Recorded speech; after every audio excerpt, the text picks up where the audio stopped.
கர்த்தாவே துதிக்கிறோப்பா, உம்மை ஸ்தோத்திரிக்கிறோம் ஆண்டவரே. நீ தந்த இந்த நல்ல நேரத்திற்காய் வேலைக்காய் நாங்கள் நன்றி செலுத்துகிறோம் கர்த்தாவே. துதிக்கிறோம், ஸ்தோத்திரம் ஆண்டவரே. ஆண்டவரே கர்த்தாவே, கால்டுவல் ஆண்டவரே ஜெப கூடுகை இந்த கருத்தில் நாங்கள் கொடுக்குறோம் ஆண்டவரே. வந்திருக்கிற ஒவ்வொரு பெண்களையும் அப்பா வேறு அதிகமாக நேர ஆசீர்வதிக்க ஜெபிக்கிறேனப்பா. நீதியால் உள்ளத்தை திறந்தது போல ஆண்டவர் ஒவ்வொரு பெண்களுடைய உள்ளத்தை நீங்கள் திறக்கூடிய நாங்கள் ஜெபிக்கிறோம், ஸ்தோத்திரிக்கிறோம் ஐயா. கடந்த வாரம் பொழுது எங்களை கண்ணின் மணியை போல நீர் பாதுகாத்து கொண்டீங்கப்பா. உண்மை நன்றியோடு உண்மை துதிக்கிறோம், உண்மை ஸ்தோத்திரிக்கிறோம் ஐயா. ஆண்டவரே இந்த நாளை காணிச்சதுக்கு பெரிதான கிருபைக்காக நன்றி செலுத்துகிறோம்ப்பா. உண்மை துதிக்கிறோம், ஸ்தோத்திரம் ஐயா. எப்போதும் இந்த திவ்ய பிரசன்னம் எங்களுடைய ஜனங்களை மூடிக்கொள்ளும்படியாக நாங்கள் ஜெபிக்கிறேன் ஆண்டவரே. ஒவ்வொருவரும் ஒரு விதமான பாரத்தோடு வந்திருக்கிறலாம் ஆண்டவரே. ஐயா அவள் கேட்டு செய்தி நீர் கொடுத்து இன்னும் உமக்குள்ளாக பலப்பட தேவன் அருள் புரிம்படியாக நாங்கள் ஜெபிக்கிறேன் ஐயா. பரிசுத்த பிரசன்னம் எப்போது எங்களோடு இருக்கும்படியாக நாங்கள் ஜெபிக்கிறோம், ஸ்தோத்திரிக்கிறையா. நன்றி ஆண்டவரே, நன்றி கர்த்தாவே, துதிக்கிறோம், ஸ்தோத்திரையா. எங்கப்பா போவேன் உங்க சமூகத்தை விட்டு, எப்படி வாழுவேன் உங்க சமூகத்தை மறந்தே வளமா. எங்கப்பா போவேன் உங்க பிரசன்னத்தை விட்டுட்டு, எப்படி வாழுவேன் உங்க சமூகத்தை மறந்தே. அப்பா நீங்க எனக்கு இருக்க பயமில்லையே, என் தகப்பனே சுமந்து கொள்ள கலக்கவில்லையே. அப்பா நீங்க எனக்கு இருக்க பயமில்லையே, என் தகப்பனே சுமந்து கொள்ள கலக்கவில்லையே. நீங்க போதும், நீங்க போதும், நீங்க போதும், நீங்க போதும், நீங்க போதும், நீங்க போதும். ஆண்டவரே துதிக்கிறோம், ஸ்தோத்திரப்பா. எவ்வித கலக்கமான சூழ்நிலையிலும் எவ்வித கஷ்டமான நேரத்திலும் நீர் எங்களுக்கு போதும் என்று சொல்லத்தக்கக்கூடிய மன பக்குவத்தை அப்பா ஒவ்வொருவருக்கும் நீங்கள் தரும்படியாக ஜெபிக்கிறேன் ஐயா. ஆவியானவர் வெளிப்படுகிறாக இயேசுவின் நாமத்தில் வேண்டிக் கொள்கிறோம் நல்ல பிதாவே. வந்து கொள்வோம்.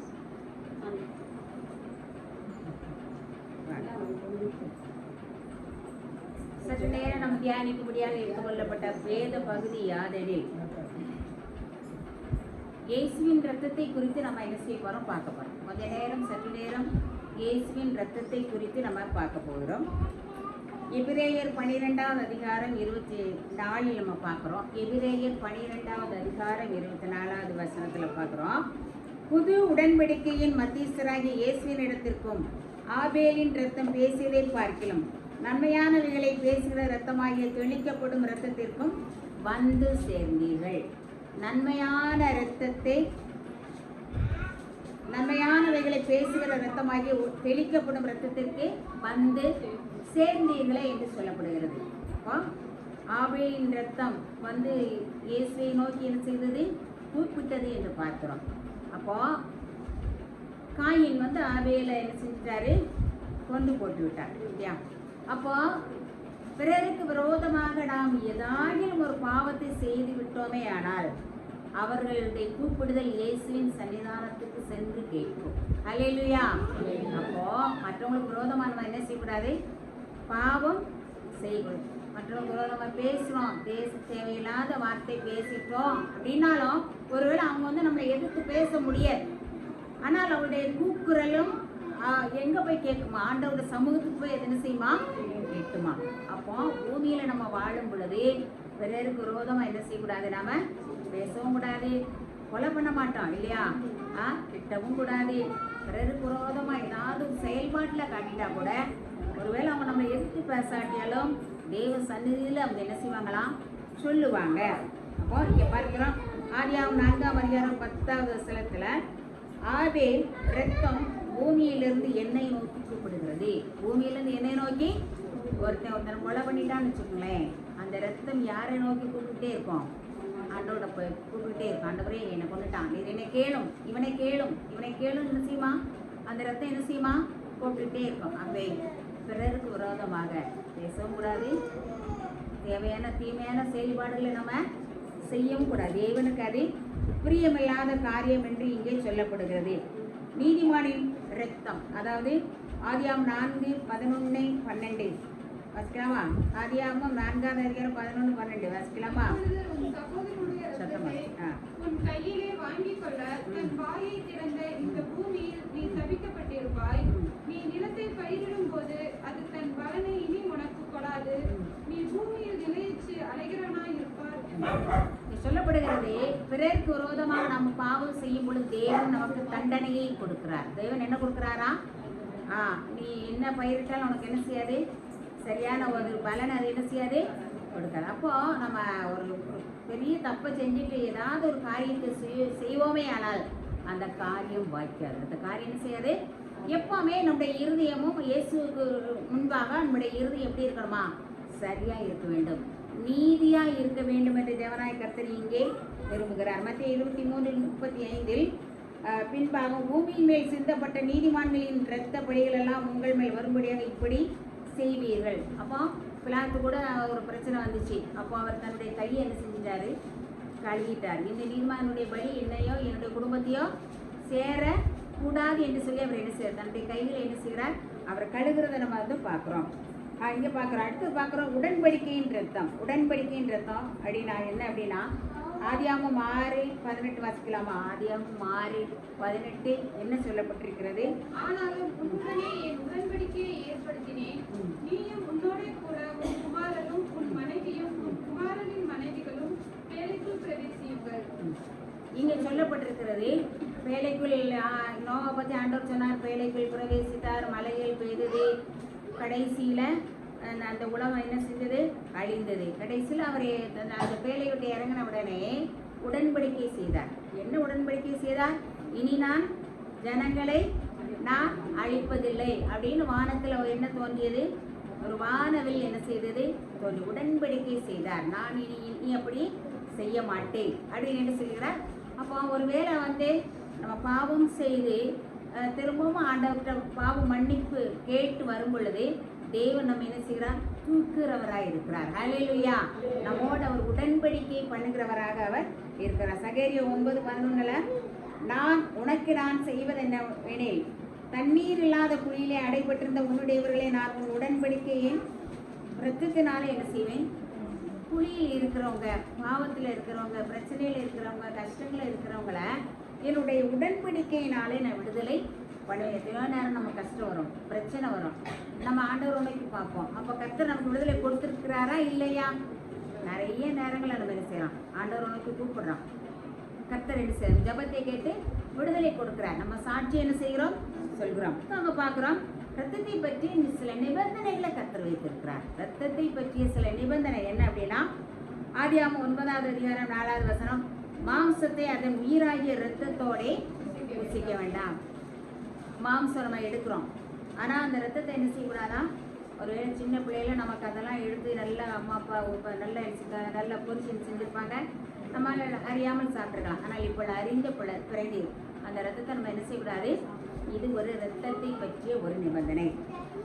ரத்தத்தை சிந்த விட அது தேவனுக்குரியது. சில ஆலயங்களில் வந்து அசனத்தோட ஆடு என்ன செய்வாங்க? வெட்டுவாங்க. அப்போ வெட்டும் பொழுது நான் பார்த்துருக்குறேன், அந்த ஆலயத்துக்கு முன்பதாக அந்த ஆட்டை வெட்டி அந்த ரத்தத்தை அப்படியே புளியை தோண்டுவாங்கன்னே அப்படியே என்ன செய்வாங்க? அவங்க ஊத்துறதை பார்த்துருக்கேன். அப்போ அப்படியே மூடிடுவாங்க. இது ஒரு பிரமாணம். இது நாம் என்ன செய்ய வேண்டும்? இங்கே சொல்லப்பட்டிருக்கிறது. அதை என்ன செய்யணுமா? ரத்தத்தை சிந்த விடு, அது யாருக்குரியதா? தேவனுக்குரியது. உபாகமம் 12:16 சொல்லப்பட்டிருக்கிறது. அது தேவனுக்குரியது. தண்ணீரை போல அந்த தரையில் என்ன செய்யணுமா? ஊற்றி விட வேண்டும். அப்படி நம்ம செய்யணும். ஒரு முழு வளர்ச்சி பெற்ற மனிதனுக்கு 5 லிட்டர் ரத்தம் என்ன செய்யுமா? இருக்கும். இந்த ரத்தம் தான் என்ன செய்யும்? தொடர்ந்து நம்முடைய சரீரம் முழுவதும் என்ன செய்யும்? இயங்கிக் கொண்டே என்ன செய்கிறது? இதுக்குள்ளே போகும் வரும். நம்முடைய சரீரம் முழுவதும் இந்த ரத்தம் என்ன செய்கிறது? இயங்கிக் கொண்டே இருக்கிறது. இந்த 23 நொடிக்கு ஒரு முறை இந்த சரீரத்தை என்ன செய்யுமா? அந்த ரத்தம் சுற்றி சுற்றி என்ன செய்கிறது? வருகிறது. இந்த இரத்த ஓட்டம் செயல்படாமல் போயிட்டா மனுஷனுக்கு எதை பிறப்பிக்கும்? அது மரணத்தை என்ன செய்யும்? பிறப்பிக்கும். அப்போ சகலமும் தேவனால் உண்டாயிருக்கிறது, சகல கிரியையும் தேவனால் உண்டாகிறது. இப்படிப்பட்ட கிரியைகளாக நம்முடைய சரீரத்தில் நடக்கிறதுனால நாம் உயிரோடு இருக்கிறோம். ஹல்லேலூயா! கர்த்தர் நம்முடைய ஜீவனை கொடுத்திருக்கிறார். அவருடைய இரத்தத்துக்குள் ஜீவன் மறைந்து இருக்கிறதா. அவருடைய இரத்தத்துக்குள் என்ன இருக்குது? ஜீவன் மறைந்து இருக்கிறது, வல்லமை மறைந்து இருக்கிறது. அப்போ நம்ம சில நேரங்களில் யாருக்காவது சோம்பலாம் போயிடுச்சு, நம்ம கை வலிக்குது, கால் வலிக்கு அப்படின்னா இயேசுவின் ரத்தம் ஜெயம் என்று என்ன செய்கிறோம்? நாம சொல்கிறோமா இல்லையா? சொல்கிறோம். ஒரு 50 தடவை ஒரு பிரச்சனை வந்துச்சுன்னா சொல்லுங்களேன், கட்டாயம் அந்த இடத்துல ஆண்டவர் கிரியை செய்வார். இல்லையா? நிறைய நேரங்கள் நம்ம அப்படி ஜெயத்தை நான் நிறைய டைமில் பெற்றிருக்கேன். ஒருத்தர் கால் வலியா வீட்டில் அப்படியே இந்த ரூம்குள்ள போன உடனே ஒரு 50 தடவை என்ன செய்யணும்? அந்த இடத்த தொட்டு என்ன செய்யணும்? ஜபம் பண்ணலாம். இயேசுவின் ரத்தம் ஜெயம், இயேசுவின் ஜெயம் சொல்லும் பொழுது கட்டாயம் ஒரு விடுதலை கர்த்தர் கொடுக்கிறார். இல்லையா? மருத்துவரை தேடி போவதை பார்க்கலாம். முதலாவது தேவனுடைய ராஜ்யத்தையும் அவருடைய நீதி என்ன செய்யணும்? தேடணும். அடுத்தப்பல அவருடைய வார்த்தையை அப்படியே என்ன செய்யணும்? அவருடைய இரத்தத்திற்குள் வல்லமை இருக்கிறது, ஜீவன் இருக்கிறது. ஹல்லேலூயா.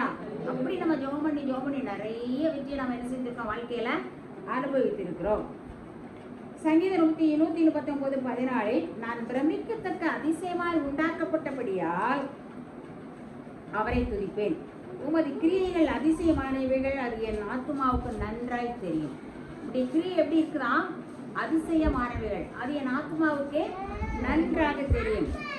ஒரு MBBS படிக்கிற ஒரு மாணவி இருந்தா. அவள் வந்து காலேஜுக்கு போயிருந்தா. அந்த ப்ராக்டிஸ் டைமில் வந்து பார்த்தீங்கன்னா அவளுக்கு வந்து எனக்கு வந்தது ஒரு மனிதனுடைய கை மட்டும் கொடுக்கப்பட்டிருந்தது. உடனே அந்த பெண் என்ன செய்யலாம்? அந்த கையை பார்த்து அன்னைக்கு அதை பற்றி எல்லாமே ப்ராஜெக்ட் என்ன செய்யணும்? எழுதலாம். அதான் அன்னைக்கு அவளுடைய வேலை. உடனே பார்த்து இந்த கைகளில் உள்ள நரம்புகள், சதைகள், இதில் இருக்கிற அனைத்து எலும்புகளையும் அவள் என்ன செய்கிறா? ஒன்றுனா அதை பிரித்து பார்க்கும்போது ரொம்ப அதிசயப்பட்டு அவள் பிரமித்து போனாலாம். பிரமித்து போய் மதிய சாப்பாட்டை கூட என்ன செஞ்சாலாம்? அவள் மறந்துட்டான். சாயங்காலம் அப்படியே போயிட்டா சாப்பாட்டை கொண்டு. அவங்க அம்மா கேட்குறாங்க, ஏம்மா சாப்பிடலையே? அவள் சொன்னா, அம்மா தேவன் படைத்த இந்த உறுப்புகளை நான் பார்க்கும் பொழுது எனக்குள்ள ஒரு பெரிய பிரமிப்பு ஏற்பட்டது. ஏன்னா நான் பிரமிக்கத்தக்க விதமாக அதிசயமாய் உண்டாக்கப்பட்டபடியா நான் தேவனை துதிப்பேன் அப்படின்னு சொன்னாலாம். அப்போ நான் தேவனை கொடுத்த ஒவ்வொரு உறுப்புகளும் அதிசயமாய் உண்டாக்கப்பட்டவை. ஹல்லேலூயா. அடுத்தவங்க பார்க்குற 2வது நிபந்தனை என்னன்னா, லேவியராகமம் 3:17 கொழுப்பையாவது இரத்தத்தையாவது நீங்கள் என்ன செய்யக்கூடாதா? கொழுப்பை அதனால் ஒயிட் அப்படி உருண்டு வரும் குழம்புல போட்டாங்க, அதை என்ன செய்யக்கூடாதா? நம்ம சாப்பிடப்படுறது தேவன் நமக்கு கொடுத்த ஒரு கட்டளை என்று சொல்லப்படுகிறது. அடுத்த என்ன பார்க்குறோன்னா, சாபத்தை தேவன் என்ன செய்வாரா? ஆசீர்வாதமாக மாற பண்ணுவாராம். சாபத்தை ஆசீர்வாதமாக மாற பண்ணுவார். உபாகமம் 23:5 படி உன் தேவனாகிய கர்த்தர் உன்மேல் அன்பு கூர்ந்தபடியினால் சாபத்தை ஆசீர்வாதமாக மாற்றினார். சாபத்தை என்ன மாற்றினாரா? ஆசீர்வாதமாக மாற்றினார். மோசே தன்னுடைய ஜனங்களை கூட்டிட்டு வரும் பொழுதே, வனாந்தரத்தில் வரும் பொழுதே, முக்கியமாக ஒரு வீட்டில் ஒரு குடும்பம் இருந்தால் முக்கியம் நமக்கு என்ன தேவை? தண்ணி தேவை. 20 லட்சத்துக்கு மேலான ஜனங்களை கூட்டி வரும்பொழுது ஒரு இடத்துல வந்து தண்ணி இல்லை. அப்போ மக்கள் கதறாங்க, கூப்பாடு போடுறாங்க. ஒரு இடத்துல தண்ணி இருந்தது, அதை குடிச்சு பார்த்தாங்க, அது எப்படி இருந்தது? கசப்பாய் தண்ணி. உடனே திரும்ப கூப்பிடுறாங்க, கூப்பாடு போடுறாங்க. உடனே ஒரு மரத்தை வெட்டி அதில் போடுங்கள் என்று சொன்ன உடனே அந்த தண்ணீர் மதுரமாய் மாறியது. ஹல்லேலூயா. மதுரமாய் அவருடைய வாழ்க்கையில மதுரமாய் மாறியது. நகோமியோட வாழ்க்கையில கூட கசப்பு இருந்தது. என்னுடைய கணவனாக இருந்தால், மகன்களை இருந்தால், ஆனால் தேவன் திரும்பவும் தன்னுடைய மருமகளின் மூலமாக அவருடைய வாழ்க்கையை ஒரு நல்ல மதுரமாக தேவன் மாற்றினார் என்று பார்க்கிறோம். கசந்தமாரா மதுரமாகும் வசந்தமாய் வாழ்க்கை மாறும் கண்ணீரோடே நீ விதைத்தாய் எம்பிரமாய் அறுத்திடுவாய். கண்ணீரோடே நீ விதைத்தாய் எம்பிரமாய் அறுத்திடுவாய். இன்று கண்ணை காக்கும் தேவன் உறங்கவில்லை, தூங்கவில்லை. இஸ்ரவேலை காக்கும் தேவன் உறங்கவில்லை, தூங்கவில்லை. இதுபோல நகோமியின் வாழ்க்கை தேவன் கசந்த வாழ்க்கையும் மதுரமாக மாற்றினார். ஹல்லேலூயா. ஒருவேளை நீங்கள் வந்திருக்கலாம், இந்த நேரத்தில் வந்திருக்கலாம், ஆண்டவரே எனக்கு இந்த காரியம், இந்த செயல்பாடு, எங்கள் வீட்டில் உள்ள அந்த செயல்பாடு எனக்கு கசப்பாய் தோன்றுகிறது என்று சொல்லலாம். தேவன் இன்றிலிருந்து அதை மதுரமாய் மாற்றுவார். அல்லேலூயா. இந்த உள்ளத்துல இருக்கலாம். உலகத்துல பாடுகள் நிறைந்த உலகத்துல நம்ம வாழ்றோம். பாடுகள் இல்லாதவங்க யாருமே இல்லை. கவலைகள் இல்லாதவங்க யாருமே, எவ்வளோ பெரிய பணக்காரராக இருந்தாலும் சரி, எவ்வளோ பெரிய வேலையில் இருந்தாலும் சரி, அவங்களுக்கு பாடுகள் உண்டு, பிரச்சனை உண்டு. ஆனால் எல்லாத்தையும் நின்று நம்மை மீட்கிறவர், நமக்கு ஒரு மதுரமான வாழ்க்கையை கொடுக்கிறவர் இயேசு கிறிஸ்து. அல்லேலூயா. பார்க்கிறோம், நிபந்தனையை மீறினால், ஆண்டவர் கொடுக்கிற நிபந்தனை மீறினால், வெளிப்படுத்தல் 22:2, இதோ சீக்கிரமாய் வருகிறேன், அவனுடைய கிரியின்படி அவனுக்கு நான் அளிக்கும் பலன் என்னோட வருகிறது. பாவம் என்ன செய்யும்? வாசல் படியில் படுத்திருக்கும் என்று சொல்லப்படுகிறது. தண்டனைக்கு ஒருவர் என்ன செய்ய முடியாது, தப்பித்துக் கொள்ள முடியாது. நாமெல்லாம் அறிந்தவங்க, பாரம்பரியத்தை சேர்ந்தவங்க.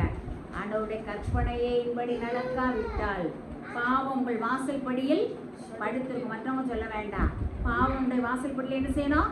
அதனால பிரமாணங்களை கற்றுக்கொள்வதற்கு நாம தயங்கவே கூடாது. அதான் பார்க்குறேன், இரத்தத்தினுடைய வல்லமை, ஆண்டவருடைய இரத்தத்தினுடைய வல்லமை எப்படி இருக்கிறான்? 1 யோவான் 1:7 பார்க்குறோம். இயேசு கிறிஸ்துவின் ரத்தம் சகல பாவங்களை நீக்கி நம்மை சுத்திகரிக்கும். இயேசு கிறிஸ்துவின் ரத்தம் சகல பாவங்களை நீக்கி ரட்சிக்கும். இல்லையா? ஒருவேளை நீங்கள் விட முடியாத பாவம் இருக்குமானால், அதாவது சில நேரம் ரொம்ப நேரம் நம்ம டிவிக்கு அடிமையாக இருக்கலாம், செல்லுக்கு அடிமையாக இருக்கலாம். ஏதாவது ஒரு பாவம், ரொம்ப பெரிய பாவம் ஒன்றும் இருக்காது. குறிப்பிட்ட இதில் நம்ம பார்த்துட்டே இருந்தோமே ஆனால், செல்ல நேரத்தை கடத்திக்கிட்டோமே இருந்தோமே ஆனால், தேவன் கொடுக்க வேண்டிய நேரத்தை கொடுக்காமல் அதை செயல்படுத்தி கொண்டே இருந்தோமானால் அது ஒரு பாவம், அது ஒரு பாவம். ஆனால் ஆண்டவரே எனக்கு இதிலிருந்து விடுதலை தாரும் என்று சொல்லும் பொழுது தேவன் அதிலிருந்து நமக்கு விடுதலை கொடுப்பாராக. மத்தேயு 26:28, பாவம் மன்னிப்பு உண்டாகும்படி அநேகருக்காக சிந்தப்படுகிற புது உடன்படிக்கைக்குரிய இரத்தம் என்று இங்கே சொல்லப்படுகிறது. புது உடன்படிக்கைக்குரிய ஒரு இரத்தம் என்று இங்கே சொல்லப்படுகிறது. இங்கே பார்க்குறோம், இரத்தத்தை குறித்து அதிகமாக அழகான ஒரு பாடல் பெர்க்மன் சயன்ஸ் எழுதியிருக்காங்க. நமக்காய் பரிந்து பேசும் இரத்தம் ஜெயா, நாள்தோறும் பாதுகாக்கும் இரத்தம் ஜெயா. பாடலாமா? நமக்காய் பரிந்து பேசும் இரத்தம் ஜெயா. கவனித்து போலாமா? நாள்தோறும் பாதுகாக்கும் இரத்தம் ஜெயா, நீதிமானாய் கேடும் இரத்தம் ஜெயா, நீதிமானாய் கேடும் இரத்தம் ஜெயா, நித்திய ஜீவன் தரும் இரத்தம் ஜெயா, நித்திய ஜீவன் தரும் இரத்தம் ஜெயா, இரத்தம் ஜெயா, இரத்தம் ஜெயா, கல்வாரி இயேசுவின் இரத்தம் ஜெயா, காருண்ய தேவனின் இரத்தம் ஜெயா, கல்வாரி இயேசுவின் இரத்தம் ஜெயா, காருண்ய தேவனின் இரத்தம் ஜெயா. நீதிமானாக்கக்கூடிய ஒரே இரத்தம் இயேசுவின் இரத்தம் என்று பார்க்கிறோம். அதான் இங்க பார்க்கிறோம், எபிரேயர் 10:12, இவரோ பாவங்களுக்காக ஒரே பலியை செலுத்தி என்னென்றைக்கும் தேவனுடைய வலது பாரசத்தில் உட்கார்ந்து, தேவனுடைய வலது பாரசத்தில் இருக்கிறார், அவர் உட்கார்ந்து இருக்கிறார். நாம் செய்கிற பாவத்திற்காக, நாம் செய்த அக்கிரமத்திற்காக, அக்கிரமத்தின் சிந்தைகளுக்காக தேவாதி தேவன் சிலுவையில உயிரை கொடுத்தார் என்று நம்ம பார்க்கிறோம். இங்கே பார்க்குற ஆண்டவர் பிதாவின் வலது பாரசத்தில் இருந்து கொண்டு நமக்காக பெருமூச்சுகளோடு விண்ணப்பம் என்ன செய்கிறாரா? பண்ணிக்கொண்டே, பெருமூச்சுகளோடு விண்ணப்பம் செய்து கொண்டே இருக்கிறார். ஆண்டவர் நமக்காக விண்ணப்பம் பண்ணுவார், நமக்கு மன்னிப்பார். திரும்ப திரும்ப அதே பாவத்தை செய்யலாமா? செய்யக்கூடாது இல்லையா? பன்றி தான் கட்டினதை தின்பதற்கு திரும்பியது போல, அது வாழ்க்கையில் நம்ம என்ன செய்யக்கூடாது? திரும்ப திரும்ப ஒரு மூளையில சிந்தனையில ஒரு தப்பு பண்ணுறோன்னு வைங்களேன். ஆனால் முக்கியமான நேரம், ஜெபிக்கிற நேரத்தில் ஏதோ ஒரு நம்ம தீமை நடந்திருக்கோம், ஒரு பிரச்சனை வந்திருக்கோம், ஒரு பாவத்தில் இருந்தோமே ஆனால் ஜெபிக்கிற நேரத்தில் அந்த பாவத்தை சாத்தான் என்ன செய்வான்? ஞாபகப்படுத்துவான். நம்ம ஏற்கனவே பாவமணி பெற்றிருப்போம், ஆனால் நமக்கு சந்தேகத்தை உண்டு பண்ணி அவனுடைய வேலை என்ன அப்படின்னா, இவளை இந்த ஜப நிலையிலிருந்து அவளை என்ன செய்யணும்? தள்ளணும். ஜப நிலையிலிருந்து, ஜப சிந்தனையிலிருந்து அவளை என்ன செய்யணும்? தள்ளணும். நாம் எதிரி என்ன செய்யணும்? பிசாசுக்கு என்ன செய்யணும்? எதிர்த்து நில்லுங்கள். அப்பாலே போச்சாத்த எனக்கு கர்த்தரினை என்னுடைய பாவத்தை மன்னித்து விட்டார். அப்போ பாருங்க, அப்போ தான் அவன் ரொம்ப செயல்படும். வெயில் வாசிக்கும் போது தேவையில்லாத சிந்தனையை கொண்டு வருவான். ஜெபம் பண்ணும் பொழுது தேவையில்லாத சிந்தனை என்ன செய்வான்? அதையெல்லாம் நாம் என்ன செய்ய இயேசுவின் இரத்தத்தினாலே ஜெயிக்க வேண்டும். ஹல்லேலூயா. 1 பேதுரு 1:19 குற்றமில்லாத மாசற்ற ஆட்டுக்குட்டியாய் கிறிஸ்துவின் விலையேறப்பட்ட இரத்தத்தினாலே நாம் என்ன செய்யப்பட்டோம்? மீட்கப்பட்டோம் என்று சொல்லப்படுகிறது. விலையேறப்பட்ட இரத்தம், அந்த இரத்தத்துக்கு விலையே கொடுக்க முடியாது. தனக்கென்று வைத்துக் கொள்ளாமல் ஒரு சொட்டு இரத்தம் கூட இல்லாமல் அவர் நமக்காக அதை சிந்தினார். அதை நினைக்கும் பொழுது எந்த பாவமும் நம்மால் செய்ய முடியாது. ஹல்லேலூயா. கிறிஸ்துவின் உருக்கமான தியாகத்தை நினைக்கும் பொழுது ஒரு அடுத்தவனுக்கு விரோதமா ஒரு பாவம் வந்துக்கூடாது. சிந்தையில நினைச்சா கூட நம்மளுக்கென்று கொடுக்கப்பட்ட தூதர்கள் இயேசுனுடைய பரம சமூகத்திற்கு எடுத்து செல்வார்கள். ஆகவே சிந்தனையில கூட என்ன இருக்கக்கூடாதா? பாவம் இருக்கக்கூடாது என்று இங்கே சொல்லப்படுகிறது. குருசின் வேதனையோ சீரசின் முள்முடியோ கோரோதி சிந்துவதோ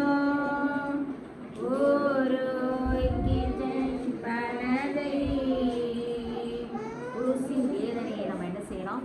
ஒவ்வொரு நாள் சிந்தித்து பார்க்கும் பொழுது பாவம் நம்மை ஆட்கொள்ள முடியாது. ஹல்லேலூயா. அதாக பார்க்கிறோம். இந்த ரத்தம் என்னத்தை நீக்கும்? சாபத்தை நீக்கும் என்று சொல்லப்படுது. கலாத்தியர் 3:13 மரத்திலே தூக்கப்பட்ட எவனும் சபிக்கப்பட்டவன் என்று எழுதியிருக்கிறபடி கிறிஸ்து நமக்காக என்ன செய்தாராம்? சாபமானார். மரத்திலே தூக்கப்பட்ட எவனும் எப்படிப்பட்டவனா? சபிக்கப்பட்டவன். ஆண்டவர் நமக்காக அந்த சபிக்கப்படுதல் என்கிற ஒரு கோலத்தை அவர் என்ன செய்தார்? அவர் தனக்காக ஏற்படுத்திக் கொண்டார் என்று பார்க்கிறோம். நியாயப்பிரமாணத்தின் சாபத்திற்கு நம்மை நீங்களாக்கி மீட்டு கொண்டார் என்று இங்கு சொல்லப்படுகிறது. அவமானத்தை சகித்தார். யாராவது ஒரு 2 வார்த்தை நம்மளை திட்டாங்க, தேவையில்லாமல் திட்டாங்கன்னா நம்மளால் அதை என்ன செய்ய முடியல, தாங்க முடியல. இல்லைன்னா 2 எதிர்த்தவங்களை பேசிட்டு அதை என்ன செஞ்சிடணும்? வந்துடணும். ஆண்டவரை பார்த்து உமிழ்ந்தார்கள். மனுஷன் அவனை பார்த்து என்ன செஞ்சாங்க? முகத்தில் துப்பி காரி உமிழ்ந்தார். ஆனால் அவர் என்ன செய்தார்? அடிக்கப்படும் ஆட்டுக்குட்டியை போல என்ன செய்தார்? அவர் அமைதியாக இருந்தார். சில காரியங்களில் நம்ம மேலே செய்யாத ஒரு தப்பத்தை செய்தான் வரும். ஆனால் நம்ம அமைதியாக இருக்கும் பொழுது கர்த்தர் நமக்கு சகலவத்தில் வெற்றியை தருவாராக. ஹல்லேலூயா. ஆதியாகமம் 4:13 காயின் கர்த்தரை நோக்கி எனக்கு இட்ட தண்டனையை என்னால் சகிக்க முடியாதுன்னு சொல்றார். சகிக்க முடியாது. ஒருவேளை ஆண்டவரால் விடப்பட்ட தண்டனை வந்தாலும் சில நேரம் பாவம் செஞ்சிருப்போம், அதுக்குரிய தண்டனை ஆண்டவர் கொடுப்பாரு. அந்த வேலையிலும் தேவனை நோக்கி தான் என்ன செய்யணும்? கூப்பிடணும். முறுமுறுக்க கூப்பிடாது. என்னை நோக்கி கூப்பிடு, நான் உன்னை விடுவிப்பேன் என்று சொல்லப்படுகிறது. ஒரு ஊர்ல ஒரு மனிதன் இருந்தார். அந்த மனிதன் என்ன செய்தார்? பனை மரத்தின் அடியிலே கல் விற்று கொண்டு இருந்தார். கல். அப்போ அதை குடிக்க வேண்டும் என்று ஒரு மனுஷன் வந்தான். வந்த உடனே அவர் பார்த்த உடனே இந்த பாக்கெட்டில் ஒரு பெரிய டப்பா இருந்துச்சு. டப்பா மாதிரி பாக்கெட் வெளியே தெரியும். அப்போ அவன் நினச்சிக்கிட்டான், அந்த பாக்கெட்டுக்குள்ளே நிறைய பணம் இருக்கும் போல், அப்போ பாக்கெட்டில் இருக்கிற இந்த டப்பாவில் நிறையா பணம் இருக்கும் போல் நினச்சிட்டு அந்த கல்லை வாங்கி குடிச்சிட்டு மறைத்து இருந்த ஒரு அருவாள், இந்த அருவாள் வச்சு ஒரே வட்டை வெட்டிட்டான். அப்படியே தலை துண்டாக விழுந்துச்சு. உடனே வேகமாக ஓடி போய் இந்த பாக்கெட்டில் இருந்த இந்த டப்பாவை எடுத்து பார்க்குறாரு. அது ஒரு வெத்தலை டப்பா. வெத்தலை இருந்தது. ஒரு 5 ரூபாய் என்ன செஞ்சது? அந்தோ பரிதாபம். அந்த மனிதன் அப்படி எழுதார், கதறி எழுதார். ஐயோ, நான் அந்த 5 ரூபாய்க்காக அந்த மனிதனை நான் கொன்று விட்டேனே, ஆண்டவரே நான் தப்பு செய்துட்டேனே அப்படின்னு சொல்லி ரொம்ப அழுதார், உருண்டார். அப்படியே அவரை ஊராக சுற்றி சுற்றி திருந்தார். இப்படி சுற்றி சுற்றி திரியும் பொழுதே அவர் பைத்தியமாகிவிட்டார். அவர் என்ன ஆகிட்டாராம்? பைத்தியமாகிவிட்டார். அப்போ மறந்தும் கூட நம்ம என்ன செய்யக்கூடாது? ஒரு சிறு பாவம் கூட என்ன செய்யக்கூடாதா? நம்முடைய உள்ளத்துல இருக்கக்கூடாது. தேவன் அதை என்ன செய்கிறார்? அவர் விரும்புகிறார் என்று பார்க்கிறோம். ஒரு மனுஷன் என்ன செய்யலாம்? ஒரு மிருகத்தோட காலை வெட்டிட்டார். அப்போ வெட்ட உடனே அவருக்கு திருமணமானது, குழந்தை பிறந்தது. அவர் எந்த மிருகத்தோட காலை வெட்டினாரோ அதே கால் போல குழந்தை பிறந்தான். அப்போ பாருங்க, இங்க பார்க்க பாவம் வாசல்படியிலே படுத்திருக்கும். பாவம் வாசல்படியில் என்ன செய்யும்? அப்போ நம்ம வேண்டாம், எனக்கு தண்டனை வேண்டாம்னு சொல்லி சொன்னாலுமே சில நேரம் தண்டனை என்ன செய்யும்? பின் தொடர்கிறதா இருக்குது. ஆகவே உலகத்தில் பிறந்த நாம், இயேசுவை அறிந்த நாம் எந்த பாவம் என்ன செய்யக்கூடாதா? சிந்தனையில கூட நீ செய்யாத. அது தேவனுடைய சமூகத்து தூதர் என்ன செய்வாங்களா? நம்ம பாவம் செய்யலை, யாரையும் திட்டலை, யாரையும் இன்னைக்கு தவறான யாருக்கு விரோதமாக எந்த செய்யலைன்னு நினைக்கக்கூடாது. சிந்தனையில பாவம் செய்வது, பிறருக்கு விரோதமாக எதையாவது தீமையான காரியத்தை நினைச்சிட்டா கூட அதுவும் பாவம் என்று சொல்லப்படுகிறது. ஆகவே உலகத்தில் பிறந்த நாம் பாவத்திற்கு விலகி ஓட வேண்டும் என்று நினைக்க வேண்டும். முதலாக பார்த்த இயேசுவின் ரத்தம் எப்படி பார்த்த ரத்தம்? ஒரு நன்மையான ரத்தம். அவர் உலகத்தில் வாழ்ந்த காலத்தில் நன்மை செய்கிறவராய் சுற்றி திறந்தார். நன்மையான ரத்தம். அப்போ நம்ம உலகத்தில் வாழும் பொழுது ஒவ்வொரு நாளும் யாருக்காவது ஒரு சின்ன நன்மை என்ன செய்யணும்? செய்யும் பொழுது இந்த நன்மைகள் நம்மை பாதுகாக்கும். அல்லேலூயா. பிறருக்கு செய்த நன்மைகள் நமக்கு வர இருக்கிற தண்டனையை அது தடுக்கும் என்று சொல்லப்படுகிறது. ரெண்டாவது பார்க்குறோம், அவர் உடன்படிக்கையின் ரத்தம். அது எப்படிப்பட்ட ரத்தம்? தேவன் நம்மோடு உடன்படிக்கை பண்ணிட்டாருன்னா நம்முடைய சகல காரியத்தையும் நமக்கு முன்னின்று அவர் நடத்துவார். அந்த ரத்தத்தில் என்ன உண்டு? நிபந்தனை உண்டு. ரத்தத்தை என்ன செய்யுண்டு? ரத்தத்தை சாப்பிடக்கூடாது, கொழுப்பு என்ன செய்யக்கூடாது, சாப்பிடும். இந்த நிபந்தனைகளெல்லாம் நம்ம கை கொள்ள வேண்டும் என்று தேவன் விரும்புகிறார். அடுத்த பார்க்குற ரத்தத்தில் என்ன இருக்கிறா? வல்லமை மறைந்திருக்கிறது. பாடுகள், பிரச்சனை வருது அப்படின்னா இயேசுவின் ரத்தம் ஜெயம் என்று சொல்லி ஜெபிக்கும் பொழுது தேவன் அந்த காரியத்தில் நமக்கு விடுதலை கொடுக்கிறார். கடைசியாக பார்த்தோம், அந்த இயேசுவின் ரத்தம் சகலவித சாபத்தை நீக்கும். இயேசுவின் ரத்தம் சகலவிதமான சாபத்தை நீக்குமா? தேவன் தாமே நம்மை ஆசீர்வதிப்பாராக. ஆமென்.